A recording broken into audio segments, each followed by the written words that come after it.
Good day. My name is Greg Smith. I'm an avid hickory golfer and an amateur club maker. And I want to walk you through a club build today that I attempted over the last several weeks. It's not just any club. I want to give you a little bit of the background first. To start with, it's a club made by Willie Parks and Sons. Willie was the 1860 Open Championship champion, the first actually. And 50 years later, under the direction of his son, they built the Pickett Golf Club. Now, it started in the 1890s and continued into the early 1900s, and the one that I built is from the early 20th century. It exists primarily in photos, I guess private collections, and maybe a museum here and there. It certainly is not out there and around, so largely it's been unknown and unplayed for 100 years or better. I saw pictures posted on the British Club Collectors site and fell in love with the club.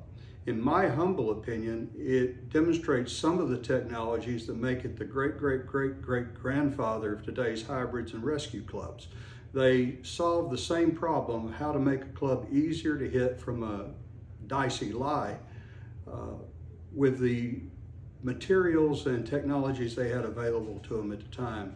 And after completing my club and playing it in a tournament this last week and practicing with it, if theirs performs as well as this one does, then they succeeded beyond my expectations. Truly, it has earned a place in my bag and displaced a lot of clubs I already own. To the point to where I now have to try and build a brassy to see if I can replicate that in a lower loft. So stay tuned. I'll walk you through the build process with some photos and then a little bit of commentary at the end as I show some shots with the club and try some different things with it, some successfully, some not.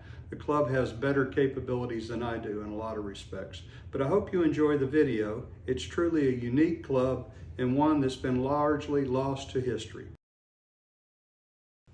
Well, here's the ad for the Pickett. It was made by the Willie Parks Corporation in the 20s and was one of the first recovery clubs ever built.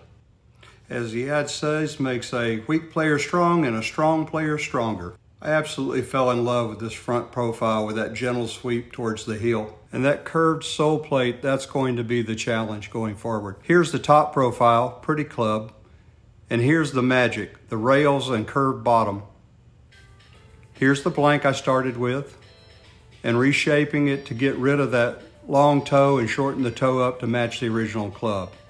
Now there's the blank from the front profile, and I've got to try to get that gentle sweep that the front toe had and the elongated toe towards the end. I'm trying to refine that through these photos, and by here I think I've closed in on it. Now let's get the loft correct at around 22 degrees to be a baffy. And if you do the math on that, subtract it from 90, I'm there.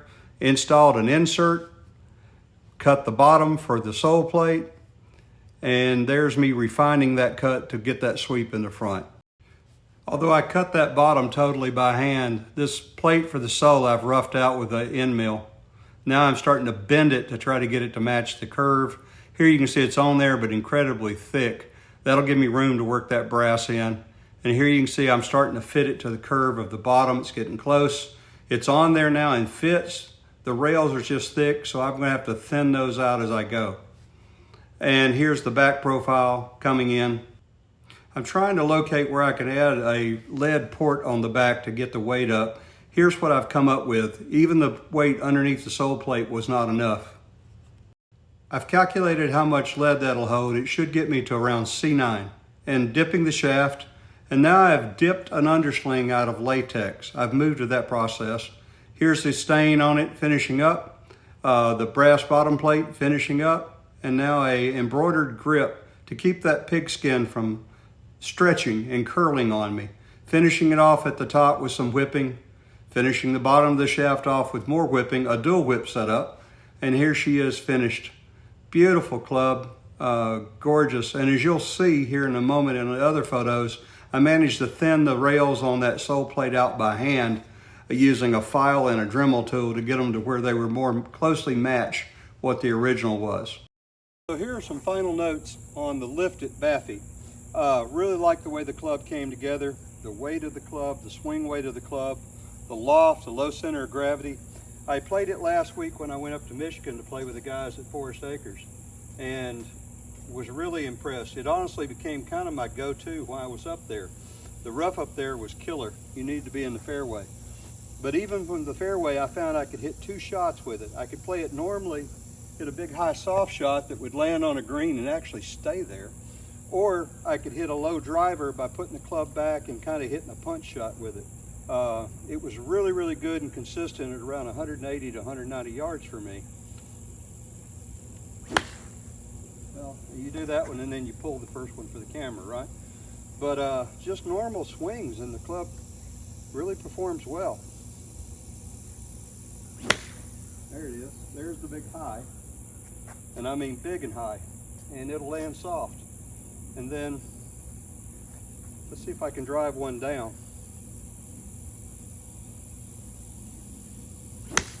Well, that one's high too, so maybe not today.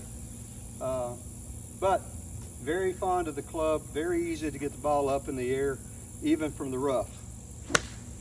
Just, if you swing it just easy, it goes.